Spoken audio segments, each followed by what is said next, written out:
It is entitled, The Christian, a Debtor, and the text is found in Romans chapter 8 and verse 12. Therefore, brethren, we are debtors. Observe the title whereby he addressed the church, Brethren. It was the gospel which taught Paul how to say brother.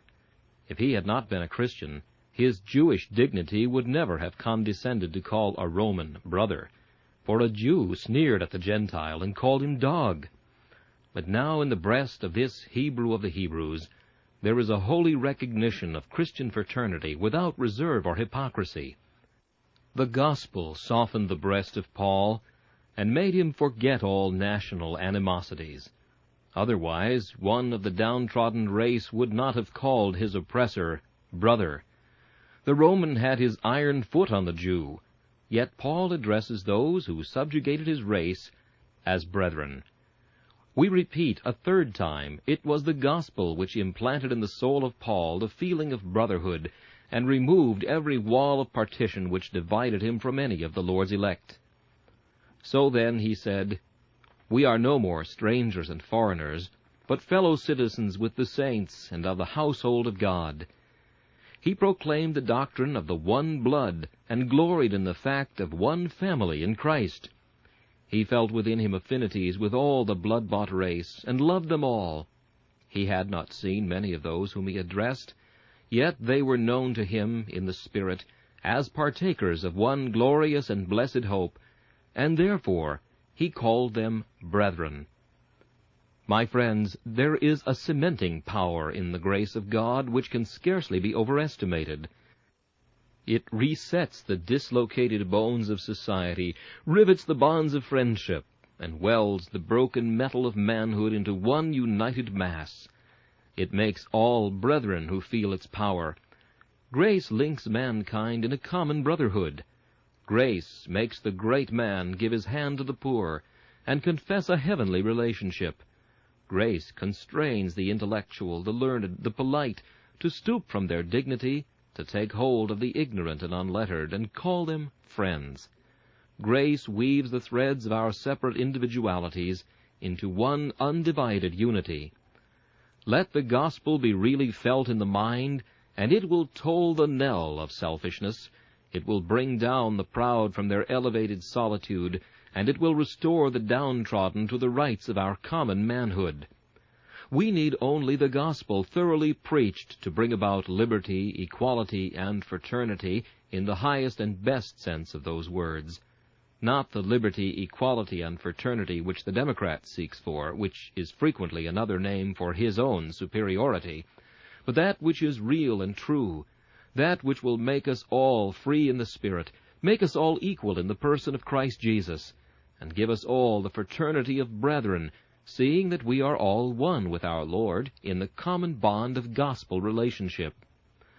Let the truths of Christianity work out their perfect work, and pride, bitterness, wrath, envy, and malice must see their graves.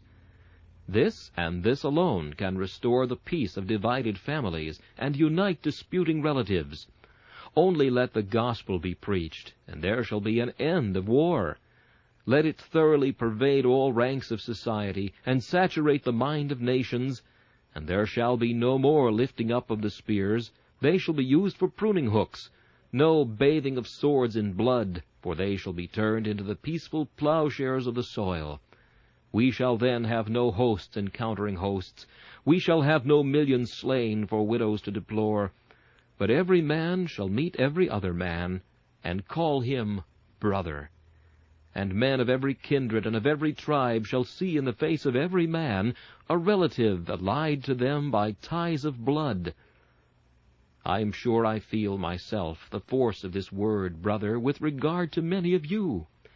If ye be partakers of that glorious hope, if ye be believers in our glorious Redeemer, if ye have put your trust under the shadow of his wings, my hand and my heart with it, there is that word brother for you. And so addressing you who love the Lord under that title, I come at once to the text, Brethren, we are debtors. We are all of us under obligations. Let us consider the fact in the following manner. First, how are we to understand this?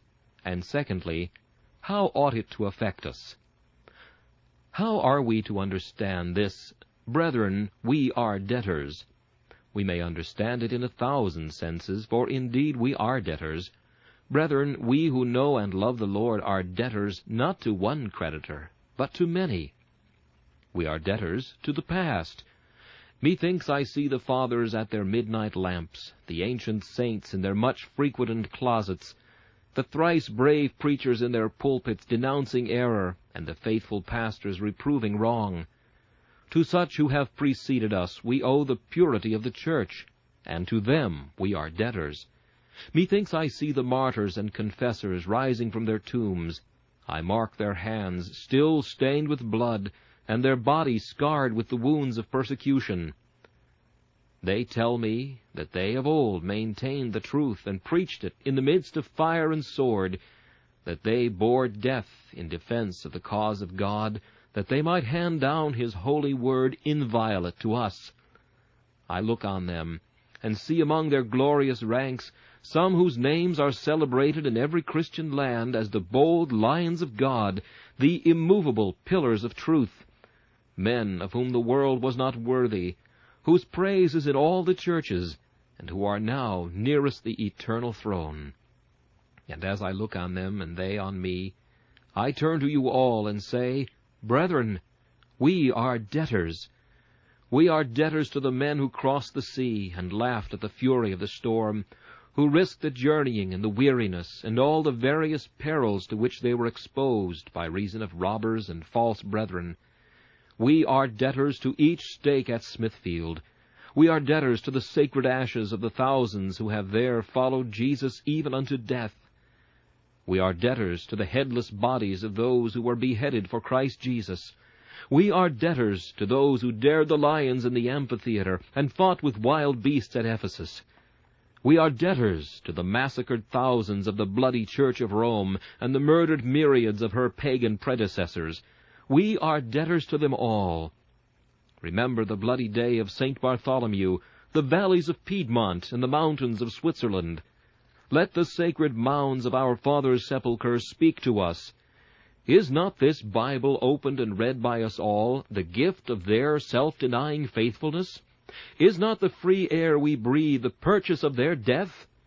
Did not they, by bitter suffering, achieve our liberty for us? And are we not debtors to them? Shall we not in some degree repay the immense debt of our obligation by seeking to make the future also debtors to us, that our descendants may look back and acknowledge that they owe us thanks for preserving the Scriptures, for maintaining liberty, for glorifying God? Brethren, we are debtors to the past. And I am quite sure we are debtors to the present. Wherever we go, we gather fresh proofs of the common observation that we are living in a most marvelous age. It is an oft-repeated truth, and one which, perhaps, has almost lost its meaning from being so oft-repeated, that this is the very crisis. The world has always been in a crisis, but this seems to us to be a peculiar one. We have around us appliances for doing good, such as men never possessed before. We behold around us machinery for doing evil, such as never was at work even in earth's worst days. Good men are laboring, at least with usual zeal, and bad men are strenuously plying their craft of evil. Infidelity, popery, and every other phase of Antichrist are now straining every nerve. The tug of war is now with us. Look around you, and learn your duty. The work is not yet done. The time of folding of hands has not yet arrived. Our swords must not yet see their scabbards, for the foe is not yet slain. We see, in many a land, the proudest dynasties and tyrannies still crushing with their mountain weight every free motion of the consciences and hearts of men. We see, on the other hand, the truest heroism for the right, and the greatest devotion to truth in hearts that God has touched. We have a work to do, as great as our forefathers, and perhaps far greater. The enemies of truth are more numerous and subtle than ever, and the needs of the church are greater than at any preceding time. If we be not debtors to the present, Then men were never debtors to their age and their time. Brethren, we are debtors to the hour in which we live. Oh, that we might stamp it with truth, and that God might help us to impress upon its wings some proof that it has not flown by, neglected and unheeded. And, brethren, we are debtors to the future. If we, the children of God, are not valiant for the truth now, if we maintain not the great standard of God's omnipotent truth, we shall be traitors to our liege Lord. Who can tell the fearful consequences to future generations if we now betray our trust? If we suffer orthodoxy to fail, or God's truth to be dishonored, future generations will despise and execrate our name.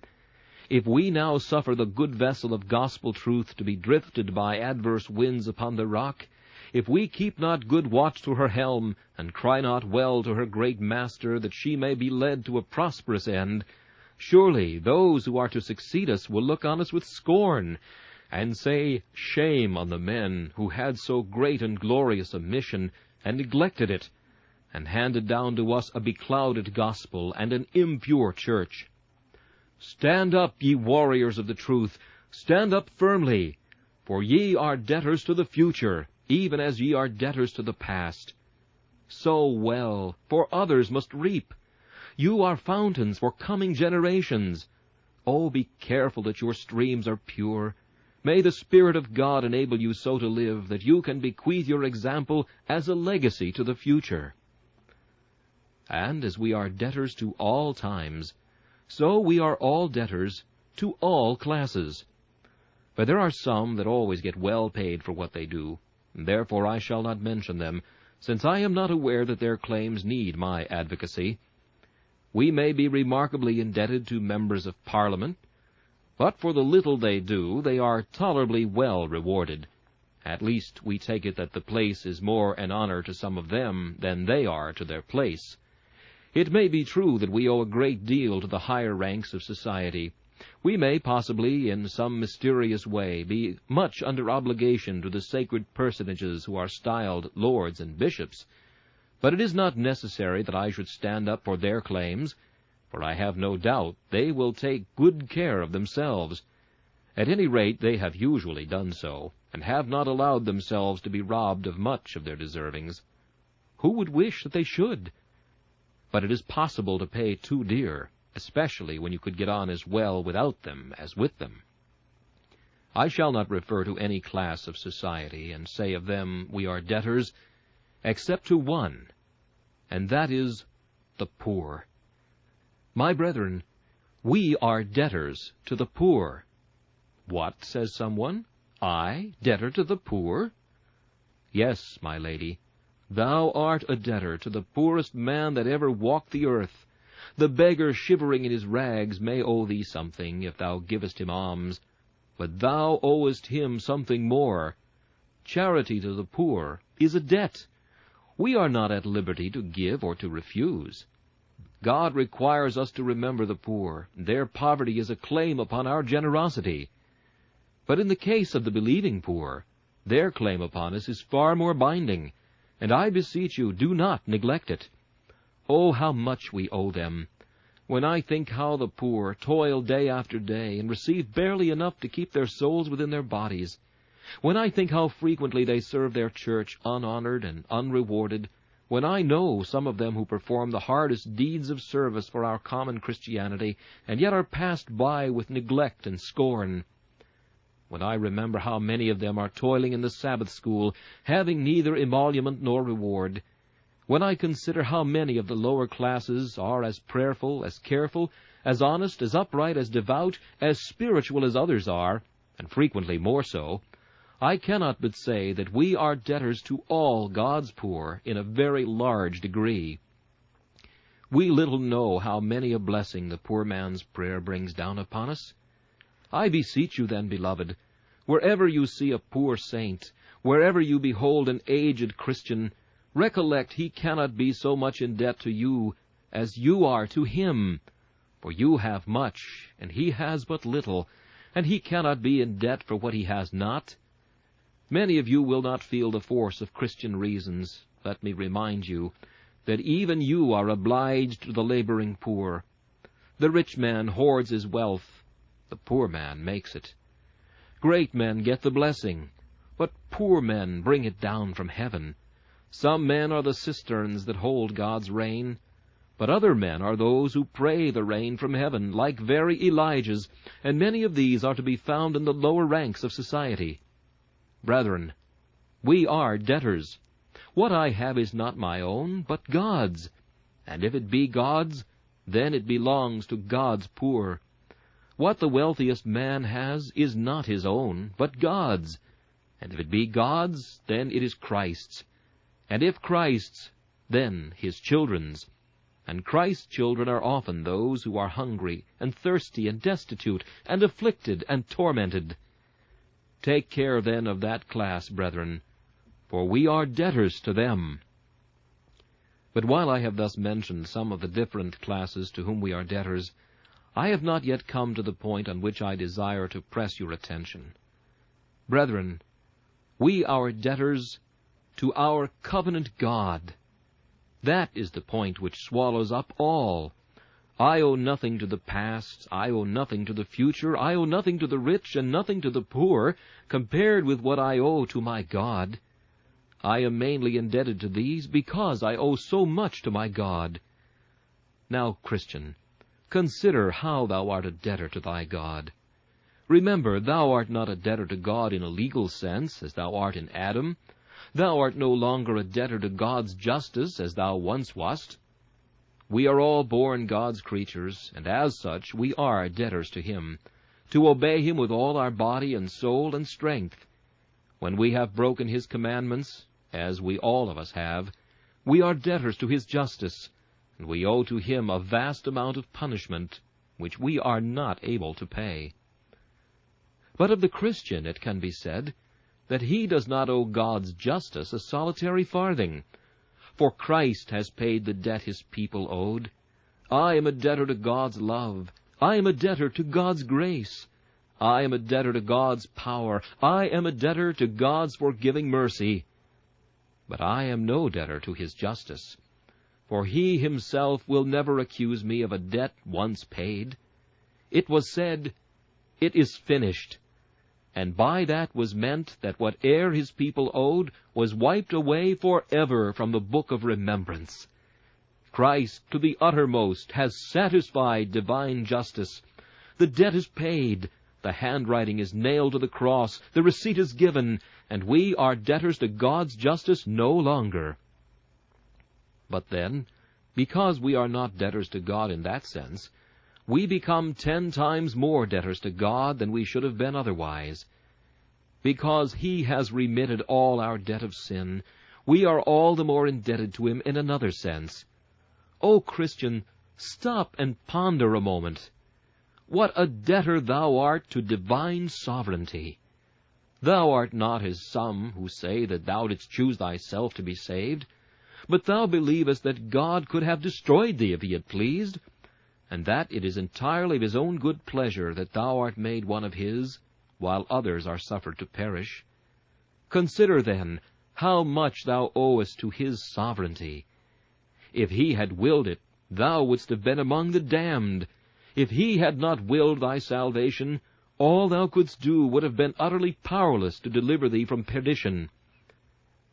Remember how much thou owest to His disinterested love, which rent His own Son from His bosom that He might die for thee. Let the cross and bloody sweat remind thee of thine obligation. Consider how much you owe to His forgiving grace, that after 10,000 affronts He loves you as infinitely as ever, and after a myriad sins His Spirit still resides within you. Consider what you owe to His power, how He has raised you from your death in sin, how He has preserved your spiritual life, how He has kept you from falling, and how, though 1,000 enemies have beset your path, you have been able to hold on your way. Consider what thou owest to His immutability. Though thou hast changed 1,000 times, He has not changed once. Though thou hast shifted thine intentions and thy will, yet has He not once swerved from His eternal purpose, but still has held thee fast. Consider, thou art as deep in debt as thou canst be to every attribute of God. To God thou owest thyself, and all thou hast. Brethren, we are debtors. We are not only debtors to God in the light of gratitude for all these things, but because of our relationship to Him. Are we not His sons? And is there not a debt the Son owes to the Father, which a lifetime of obedience can never remove? I feel that to the knee that dandled me, and the breast that gave me sustenance, I owe more than I can ever pay. And to Him who taught me and led me in the paths of truth, I owe so much, that I dare not speak of the tremendous weight of obligation due to Him. Beloved, if God be a Father, where is His honor? And if we be His sons, are we not thereby bound to love, serve, and obey Him? Sonship towards an earthly parent brings with it a host of duties. And shall the everlasting Father be unregarded? No. The true Son of God will never blush to acknowledge that He is in subjection to the Father of spirits. He will rather glory in His high connection, and with reverence obey the commands of His heavenly parent. Remember again, we are Christ's brethren, and there is a debt in brotherhood. Brother owes to brother what he cannot pay until he dies. It is more than some men think to have been rocked in the same cradle and dandled on the same knee. Some esteem it nothing. Alas, it is a well-known truth that if you want help, you must go anywhere for it save to your brother's house. Go not into thy brother's house in the day of thine adversity. Go to the greatest stranger, and he shall help thee. Go to thy brother, and he shall oft upbraid thee. But this should not be so. Brotherhood has ties of its debt, and to my brother I owe what I shall not yet pay him. Beloved, are ye brothers of Christ? And do ye think ye owe Him no love? Are ye brothers and sisters of the saints, and think that ye ought not to love and serve them, even to the washing of their feet? Oh, yes, I am sure ye ought. I am afraid none of us feel enough how much we are debtors to God. Yea, I am certain that we do not.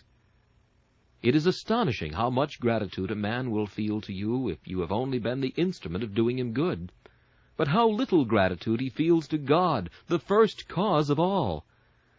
There have been many who have been won from drunkenness by hearing the preaching of God's word, even under myself, and those persons have been ready to carry me on their shoulders from very gratitude for joy. But I would be bound to say they make a far more feeble display of their thankfulness to their Master. At least they seem to have lost their first love to Him far sooner than they did to His servant. We remember to be grateful to all, except our God. Our little debts we can pay, debts of honor, as we call them, which are no debts in some men's eyes, we can discharge. But the great and solemn debt we owe to God is ofttimes passed by, neglected, and forgotten. Brethren, we are debtors. In the second place, very briefly, what ought we to draw from this doctrine, that we are debtors? First, we think we should learn a lesson of humility. If we be debtors, we never ought to be proud. All we can do for God is but a trifling acknowledgment of an infinite obligation. Yea, more, our good works are gifts of His grace, and do but put us under greater debt to the author of them. Stay, then, ye who are puffed up by your achievements. Consider ye have but poorly performed, not a deed of supererogation, but of ordinary duty. How much have you done after all, young man? I thought I saw you the other day looking amazingly great, because on such an occasion you really had done some little service to Christ's church, and you looked astonishingly proud about it. Young man, didst thou do more than thou oughtest to have done? No, I did not, you say. I was a debtor. Then who should be proud of having paid only a part of his debt, when after all he owes a great deal more than he is worth? Is there anything to be proud of in having paid a farthing in the pound? I take it there is not. Let us do what we may. It is but a farthing in the pound that we shall ever be able to pay of the debt of gratitude we owe to God. It is curious to see how some men are proud of being greater debtors than others. One man has 10 talents, and oh, how proud he is! And he looks down upon another who has but 1, and says, "Ah, you are a mean man. I have 10 talents. Well then, thou owest 10 talents, and thy brother only owes 1. Why should you be proud that you owe more than he does? It would be a foolish pride indeed if 2 prisoners in the Queen's Bench were to boast, one saying, 'I owe 100 pounds,' and the other replying, 'I am a greater gentleman than you are, for I owe 1,000. I have heard that in the Marshalsea of old they did take rank according to the greatness of their debts. It is often so on earth. We take rank at times according to the greatness of our talents. But the greatness of our talents is only the amount of our debt, for the more we have, the more we owe. If a man walks the streets sticking his bill upon his breast and proclaiming with pride that he is a debtor, you would say, "Sure, he must be a madman. Lock him up." And so if a man walk through the earth and lift up his head because of what God has given him, and say, "I am not to notice the poor, I am not to shake hands with the ignorant, because I am so great and mighty," you may with equal reason say, "Take away that poor creature. His pride is his insanity. Put him in safe custody, and let him learn that all he has is his debt, and that he has no cause for pride." Then again, how zealous we should be for our master! Though we cannot pay all, we can at least acknowledge the debt. It is something on the part of a debtor if he will but acknowledge the claim of his creditor. Oh, how ought we day by day to seek, by living unto God, to acknowledge the debt we owe to him, and if we cannot pay him the principal, yet to give him some little interest upon the talent which he has lent to us, and upon those stupendous mercies which he has granted to us. I beseech you, my dear friends, take this thought with you wherever you go. I am a debtor. I must serve my God. It is not left to my pleasure whether I will do it or no, but I am a debtor, and I must serve him.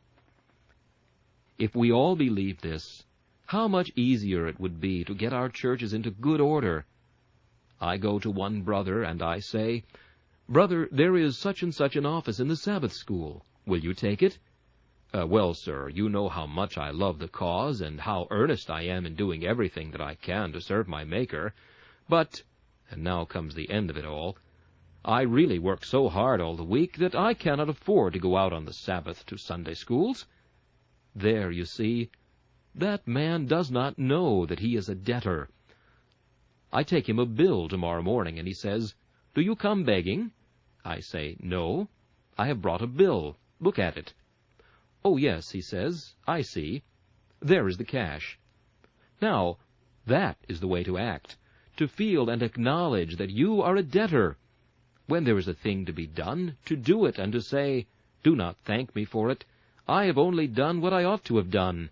I have only paid the debt that I owed." Then let me give you just one piece of homely advice before I send you away. Be just before you are generous, and especially before you are generous to yourselves. Take care that you pay your debts before you spend money upon your pleasures. I would recommend that to many Christians. Now there are some of you here who are crowding us out tonight and making us very hot. You have been very generous to yourselves by coming here, but not very just to your ministers in neglecting the places of worship where you ought to have gone. You said to yourselves, "We have no doubt we ought to be there. That is our debt. Nevertheless, we should like to gratify our curiosity for once by hearing this singular preacher, who will be sure to say something extravagant that will furnish the occasion for a joke for the next fortnight." Now, why did you come here till you had paid your debt? You should have rallied round your own minister and strengthened his hands in the work of the Lord. Again, how many a man is there who says, "I want such and such a luxury. I know the cause of God demands of me more than I give it, but I must have that luxury. That shilling shall go to myself, and not to God." Now, if you had a debtor who owed you more than he could pay, and you saw him going off on a pleasure in a horse and gig tomorrow, you would say, "It is all very well his having that fine horse and gig and going down to Greenwich, but I would rather that he should pay me the 10-pound note that I lent him the other day. If he cannot afford to pay, he ought to keep at home till he can." So, in regard to God, we come and spend our time and our money upon our pleasures before we pay our just and fair debts. Now, what is not right towards man is not right towards God. If it is robbing man to spend the money in pleasure wherewith we ought to pay our debts, it is robbing God if we employ our time, our talents, or our money in anything but His service, until we feel that we have done our share in that service. I beseech you, members of churches, deacons, or whatever you may be, lay this to heart. To God's cause you are debtors. Do not expect to get thanked at last for doing much, for after all you have done, you will only have done what is your duty. Now, farewell to such of you as are debtors in that sense. But just one word to those who are debtors in the other sense. Sinner, thou who owest to God's justice, thou who hast never been pardoned, what wilt thou do when payday comes?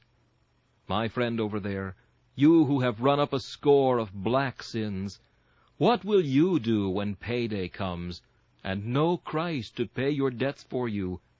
What will you do if you are out of God and out of Christ at the last payday, when the whole roll of your debts to God shall be opened, and you have no Christ to give you a discharge? I beseech thee, agree with thy creditor quickly, whilst thou art in the way with him, lest he deliver thee to the judge, and the judge deliver thee to the officer, to cast thee into prison. Verily I say unto thee, thou shalt not come out, till thou hast paid the uttermost farthing. But if thou agreest with thy creditor, he will, for Jesus' sake, blot out all thy debts, and set thee at liberty, so that thou shalt never be amenable for thine iniquities. This message, The Christian, a Debtor, was preached by Charles Haddon Spurgeon on August 10th, 1856.